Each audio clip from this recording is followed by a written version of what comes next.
Still play Lee Sin if he really just feels like it. But with Oner, sometimes when his main picks are gone, I find it difficult to predict. And I guess I did anyways. I don't know. I mean, Lee Sin does basically the same thing when it comes to synergy with Orianna, as that's a Gwen. That's our first of the tournament, if I'm not mistaken. I don't think Keen played it yet. We did see her banned, but we haven't actually seen her picked, if memory serves. Yeah.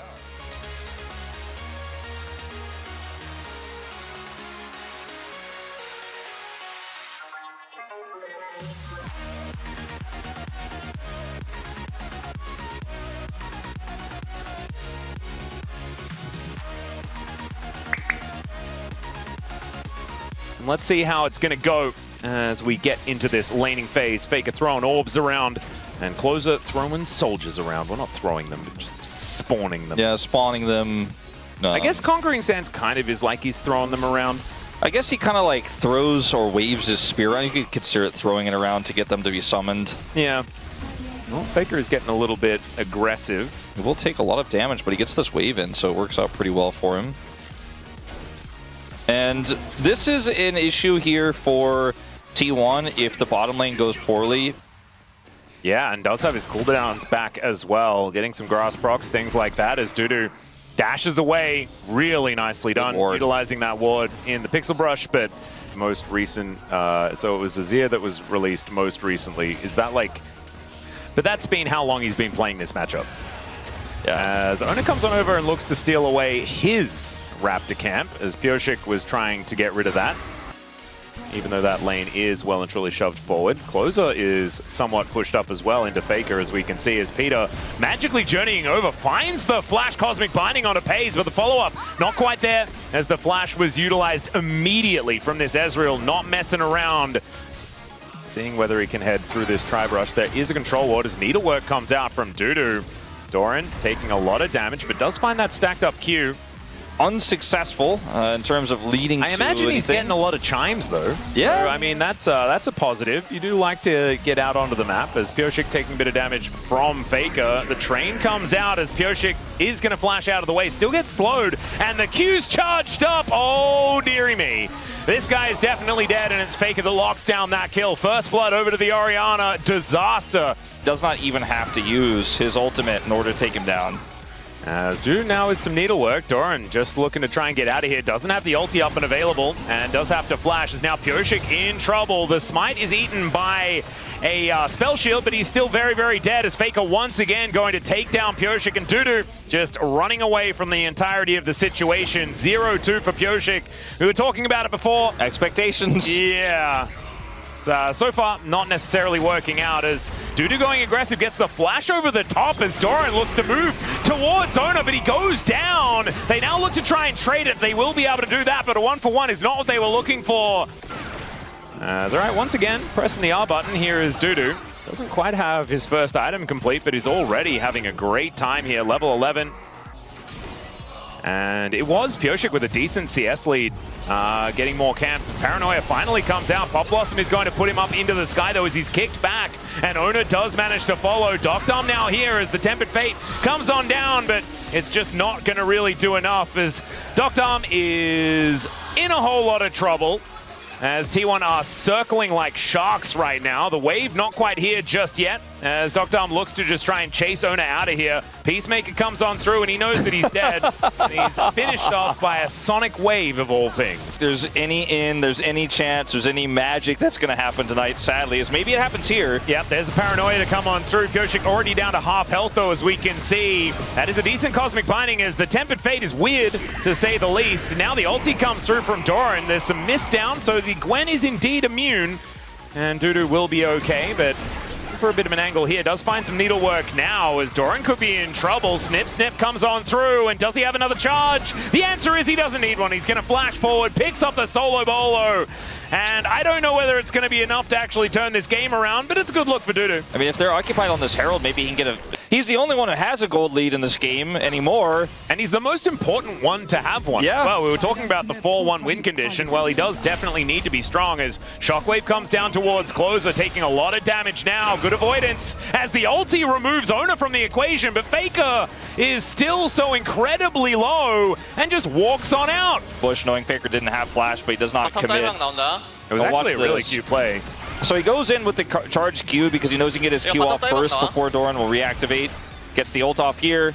Doesn't have his ult anymore, but has his Q. Just enough mana to use it. Playing for this is they don't have Closer in the side lane with TP. He's actually just straight up here, so there's no side lane pressure while they try to slow this down. See if they can secure the smite. I mean, that would make it worth it. Yeah, let's see whether Oner comes over and looks for this. He is certainly going to do so as Pyosik can use the ulti to reposition, but the Pop Blossom onto 3. Pyosik gets into the backline, but Carrier has already created so much of a problem. He does go down as they now look for the angle. A double kill for Closer just before he goes down as Peter just barely staying alive. Pays in a lot of trouble, but Doctom as well contending with Doran as DuDu looking to cut him up. It's a double kill for the Lee Sin, and they manage to take the Drake, and Oner is able to take down he can stop the retreat as well. It's, oh my goodness, does smite down Shelly as Pyosik looks to try and get out of there, but there's a resonating strike. It's a Quadra, and Oner's looking for a potential Penta angle. He does find the Q onto DuDu, and he is of course going to follow it, but I don't think they're going to be able to take down the Gwen right now. They should be able to do so. That gold lead moving back towards 3K as Tempered Fate comes in. It catches Pyosik, but not Carrier as the fear is still going to connect. Needlework comes on down. That's Ace in the hole to lock up the kill for Doctom. But now Oner is making his way in, finds a resonating strike. DuDu, he's able to immune that ultimate coming out from the Ezreal, but Pyosik not a lot of options. The train is going to pass the station here as DuDu is deceptively tanky with his Riftmaker, but still, Oner is such a beast. Doran likely to fall down, however, survives somehow as DuDu goes into the mist and is able to keep himself up. Closer has a fair bit of damage, but now without the Gwen, this could be problematic. Q connects, the Emperor's Divide doesn't do enough, and it's Pays that locks down the kill on the Azir.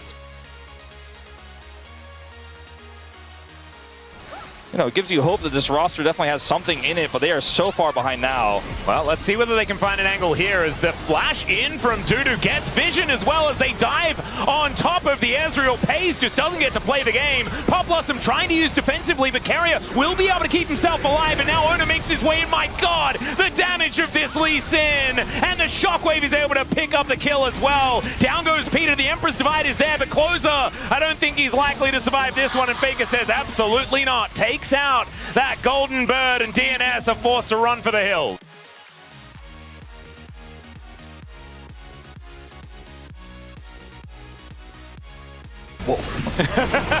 Goes in, takes out Pyosik. This Tempered Fate doesn't really do them a big favor as...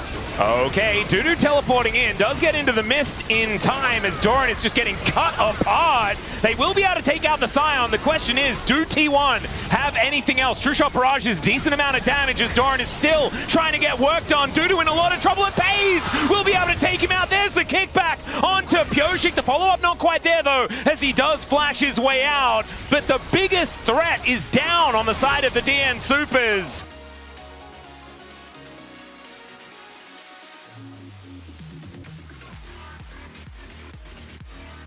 T1 move over to take down this inner turret, and they should be able to do so pretty comfortably. Gold lead moving towards 7K. They have the Chemtech Soul as Magical Journey brings DuDu in. They're looking for Pays once again as he does get himself out. There's the Tempered Fate. Pop Blossom is going to connect as DuDu moving all the way up, and now Closer looks for the Emperor's Divide. They find it, and they grab the kill onto Faker. Carrier goes down as well, but it's Oner that is a true carry here. Kickback once again, but the Q doesn't land. It's Peter looks to get on top of Pays, and DuDu is going to assassinate him. Now it's Oner and Doran against the world, and the DN Supers, once again, they find a team fight, and this one, it looks even better. Quite a few of those, but there's just no damage anymore after Faker and Pays are dead. So watch this again. Pays has been pretty greedy with his positioning. He's given DNS so many ins here. The Tempered Fate allows them to try to make an outplay here. Carrier is buying space, and now Pays is safe, right? But Closer gets over the wall, gets Faker, as Doran is dying and live, or nearly dying.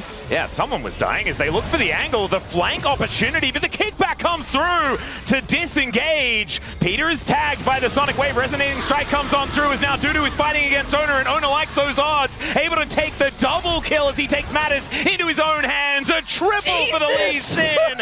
This guy is just a little bit too fed. 11-0-6. You were talking about the POG angle. I think this is guaranteed POM, and he can feed the entirety of game two. There is one player on Summoner's Rift who has no deaths, who has 17 out of 20 KP, who is on 3.5 items, and it is the jungler. Yeah, I actually think maybe we could petition DNS, like, we don't need to play game 2. Let's just give POM to Oner and move on. But instead, we want as much League of Legends as possible. But what an incredible performance from this guy. Is Doran going to be able to soften up these Nexus turrets straight into the queue? Beautiful shockwave from Faker as the Pop Blossom going to pick them up, put them down. And the DN Supers will be laid to rest as T1 off the back of their jungler are going to dominate in this later stage of the game. One team fight looked like hope. But Oner said, no, not today, my friends. His Lee Sin just as incredible as always.